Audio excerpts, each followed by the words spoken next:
Bueno, la ley SOPA es una propuesta que está actualmente en el Senado de los Estados Unidos, la traducción es Stop Online Piracy Act, y el fundamento de esta ley era para darle todavía más poder a la hora de enforzar las leyes de propiedad intelectual en los Estados Unidos y en otros territorios también. ¿Qué hubiera pasado si se hubiera aprobado? Pues hubiera cambiado fundamentalmente la arquitectura del Internet que tenemos hoy en día. ¿Por qué? Porque le hubiera dado a las grandes corporaciones de entretenimiento la posibilidad de meterse con la arquitectura fundamental técnica del Internet como el DNS, que es lo que nos permite tener las direcciones actualmente, como a la hora de ingresar google.com, el DNS es lo que me permite ir a un servidor específico que está en manos de Google. Si esas grandes corporaciones hubieran tenido manos en ese sistema, hubiera sido catastrófico. ¿Por qué? Porque incluso se les permitiría denegar el ingreso a ciertos sitios web simplemente porque existiera la sospecha de que se estuviera infringiendo la propiedad intelectual. Además, había otras cláusulas en las cuales permitían que estos mismos demandantes pudieran cortar servicios de pago, por ejemplo PayPal, a estos mismos infractores de la propiedad intelectual. Hubiese sido prácticamente el fin de Internet como lo conocemos.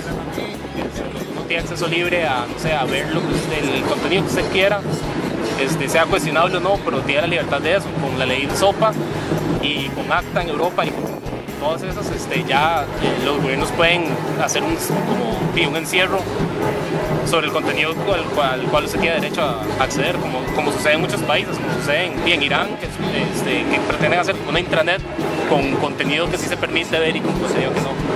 Habría tenido su impacto económico en algunas empresas, en las agencias de publicidad, por ejemplo, que muchas veces toman fotos de referencia o videos de referencia hacia algo. Habría que estar pidiendo constantemente permisos, ¿verdad?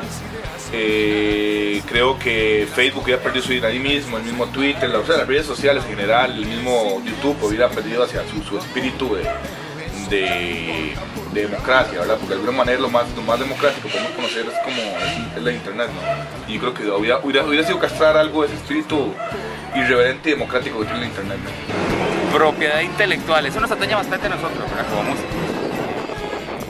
Creo que es el derecho que uno tiene sobre una creación, llámese esta como sea, y como se exprese esta también, debería de haber algún tipo de ownership, diría, ¿verdad? De pertenencia.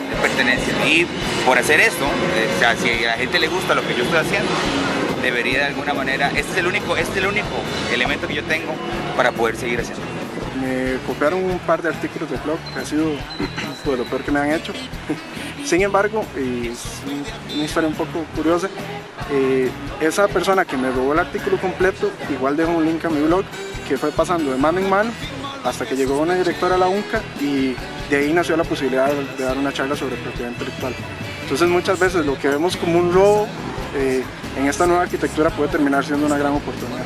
Yo sí estoy empezando, el trabajo editorial y editar en Costa Rica es muy difícil, y que alguien esté fotocopiándole a una industria pequeña como Uruk, digamos, en los libros, sería de una manera contraproducente. No mismo, es decir, también es igual de abominable, pero García Márquez de alguna forma, y que el fotocopia, una novela que se vende y se vende sola, no habría tanto el impacto hacia un autor como yo, ¿verdad? Que está empezando. Y siento que existe legislación en cuanto a eso, pero como que se ha salido de las manos. Me parece que hay organismos en Costa Rica que pretenden proteger las leyes de autor, pero básicamente lo que hacen es cobrar por todo lo que se les ocurra. Llámese ACAM. Como nosotros también tenemos creaciones propias, hemos acercado a este tipo de organizaciones para protegerlas, para en algún momento comercializarla de alguna forma o tal vez llevarlas a otros países y así, pero no, en mi caso particular no he encontrado protección. Entonces he decidido no hacerlo de esa forma y dejar las producciones como un derecho libre público para que el que lo quiera usar lo use. Pues no es tanto la traba, sino el hecho de sentir que hay alguien que cobra por lo que uno hace mientras uno no. Sí, o sea, hay que quedar claros en el aspecto de que la ley de propiedad intelectual de Costa Rica está bien, así como está. Todas las obligaciones a nivel internacional se cumplen, incluso se fue un poco más allá cuando se firmó CAFTA. Hay nuevas regulaciones que ayudan a aplicar esa propiedad intelectual. Es un consenso bastante común entre los expertos de propiedad intelectual que leyes más restrictivas no ayudan a generar innovación, simplemente restringen esa misma innovación. ¿Por qué? Porque las leyes no permiten generar nuevo contenido a partir del viejo. Entonces, realmente el problema no está en hacer leyes más restrictivas, sino en saber cómo aplicarlas de manera correcta. Yo en realidad estoy un poco empapado del tema con respecto a la legislación en nuestro país. Sin embargo, creo que eso más que todo lo vela el editor. El editor vela si de alguna manera se infringe alguna violación hacia algún escrito. Hasta el momento no conozco, digamos, de un escritor costarricense que se haya visto enfrentado hacia una demanda o denuncia por una fotocopia de un libro, por algo así por el estilo. Aunque yo tengo entendido de que algunos cursos de filología en la UCR a veces toman cuento de un escritor, lo fotocopian, el profesor entre los estudiantes, ¿verdad?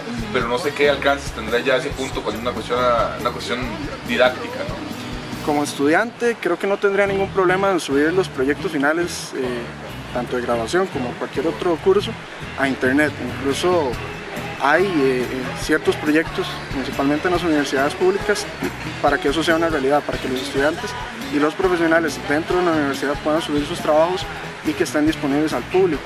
En este caso, en este tema hay que recordar que en las instituciones públicas, bueno, en las universidades públicas, todo se hace con fondos públicos, entonces es bastante lógico que las mismas personas que pagamos por esas investigaciones tengamos acceso a ellas libremente. Sí, es eso. Yo creo que las redes sociales sirven básicamente para el hecho de promoción, de alguna manera sirven para la misma apertura, el mismo dinamismo que ocupa la obra costarricense. Un gobierno totalitario que pretende controlar todo lo que la gente habla, todo lo que la gente oye, todo lo que la gente ve, porque si no se les va de las manos. Es ridículo, porque al final del día entonces ¿a dónde quedamos? No tengo el derecho a escoger qué quiero oír, qué quiero ver. Creo que internet es un cambio fundamental, como dije al principio, a la hora de hacer negocios. Ya ese modelo viejo, restrictivo, que tienen las corporaciones del entretenimiento no funciona en internet. Es bastante sencillo verlo porque aquí en Costa Rica sabemos que tal episodio de tal serie se transmitió tal día y yo quiero verlo aunque sea al día siguiente.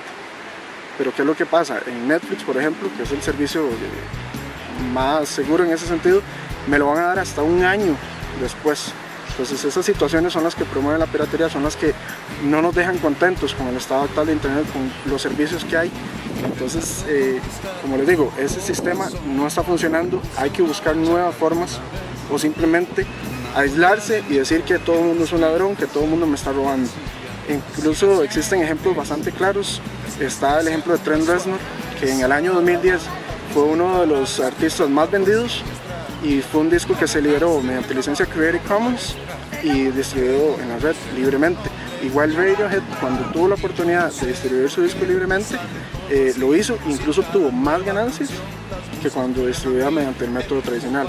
En Costa Rica también hay ejemplos importantes de Great Wilderness y Esteban Monge. Son dos grupos que han liberado mediante Creative Commons sus trabajos y han tenido una gran aceptación. Incluso The Great Wilderness va a estar en el Festival Imperial junto con una cantidad de bandas internacionales importantes. Entonces todo depende de cómo lo queramos ver.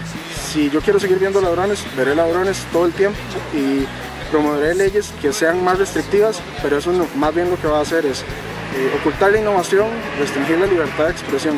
Entonces al final todo depende del lente con que queramos mirarlo. Mi recomendación siempre ha sido entender este nuevo modelo y sacarle el mejor provecho posible. Si sos artista, eso es un método de llegar a millones de personas que normalmente no podrías llegar y conectar con esas personas de manera directa, que te envíen un correo directamente a esas personas que consumen tu contenido, que les gusta, que lo quieren promover.